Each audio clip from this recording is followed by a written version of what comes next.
Здравствуйте, в студии Николай Борисов и обзор чрезвычайных происшествий. В частном доме по Вилюйскому тракту близ столицы республики было закрыто подпольное казино. Операцию провели сотрудники ФСБ. Возбуждено уголовное дело.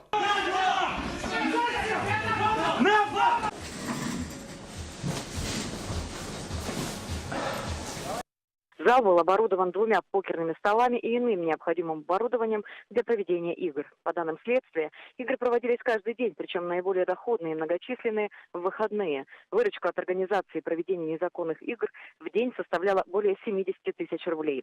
Рассылка информации осуществлялась посредством мобильного приложения, в котором участники группы, численность которых составляла более 150 человек, оповещались о ставках, котировках, а также о времени проведения игры, акциях и количестве посадочных мест. В рамках расследования уголовного дела проводятся необходимые мероприятия, направленные на установление обстоятельств произошедшего. Жительница одного из сел Нижнеколымского района знала, где хранится большая партия ценной промысловой рыбы, и ночью проникла на склад. Злоумышленница на санках вывезла 57 мешков и спрятала их под своим домом. 26 мешков она успела продать проезжающим дальнобойщикам, а оставшиеся 31 мешок отправила в Черский, где они были изъяты полицией. Стоимость похищенного превысила 655 тысяч рублей.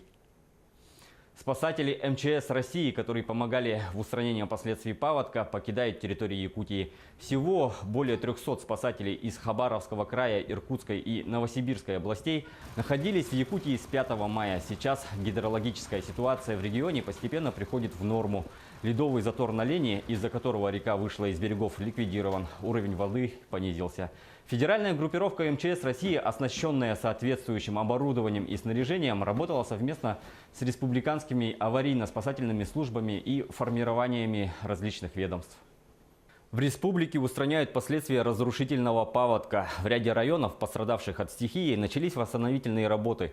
По официальным данным, на сегодняшний день в воде оказалось 39 населенных пунктов в 10 районах. Пострадали 1262 дома. Всего в них проживают больше 4000 человек. Все подробности в материале Саргаланы Захаровой. Районы Якутии приходят в себя после разрушительного паводка. Вода, стремительно подтоплявшая все больше территории, оставила после себя разбитые дороги, поваленные столбы, отсыревшие дома. Сумма ущерба районов исчисляется миллионами рублей. Более полный список по Амгинскому улусу, это где ущерб составляет по предварительным данным 289 миллионов. Так.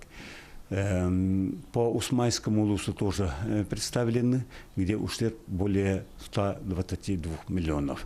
В Амгинском районе пострадавшие от паводка получат единовременные выплаты уже в эти дни. Размер компенсации составляет 5000 рублей на человека. Также в скором времени выделят средства на возмещение материального ущерба. Сейчас одна из главных задач – восстановление инфраструктуры. По аварийно-восстановительным работам на автомобильных дорогах на территории Амгинского района сейчас в данное время работает около 30 единиц техники по восстановлению дорожного хозяйства. На региональных дорогах на всех направлениях уже проведены аварийно-восстановительные работы и дорожная связь восстановлена. Однако пока невозможно восстановить сообщение с 4 населенными пунктами Улуса. Мост, который соединял региональную трассу с муниципальной дорогой, размыло еще в первых числах мая речкой Крестях. Уровни воды в ней до сих пор довольно высокие. Большая работа по восстановлению ожидает Усмайский район. Только в одном Эльдикане там повалило больше 100 опор электроснабжения. Сегодня электричество подают населению с дизельных генераторов. Их на прошлой неделе доставили в пострадавшие поселки на вертолете МЧС. Эльдикан был практически полностью затоплен. То есть фактически можно сказать, что нет ни одного дома, которого не коснулось бы затопления. Были затоплены многие улицы, практически все. Если по Кюпцам шла просто вода, то по Эльдикану шла вода со льдом. В Эльдикане обустроили временные проездные пути. Работают котельные, генераторы. Не целый день, но горячая вода и электричество у людей уже есть. Буквально на днях вода отступила от домов и дворов Актемцев и Хатачу Хангаласского района. Во власти стихии они находились порядка 5 дней. Пострадали не только жилые постройки. Большой ущерб наводнение нанесло сельскому хозяйству. В основном пострадали это коровники. Ущерб нанесен посевным культурам в Актемском наследии. Большой урон у нас нанесен в селе Хотачу. Там у нас крестьянское хозяйство Егоров занимается выращиванием овощей открытого грунта.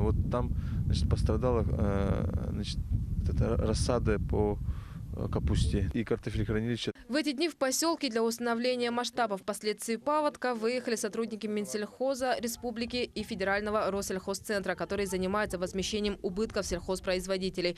Оценить весь ущерб, нанесенный стихией районам республики, еще только предстоит. На восстановление уйдет не один месяц, однако работы уже начались. Вместе с рекой жизнь возвращается в свое русло. Саргалана Захарова, Джулус Иннокентьев, филиалы в Амгинском, Усьмайском, Хангаласском районах, Якутск. На этом пока все. Берегите себя.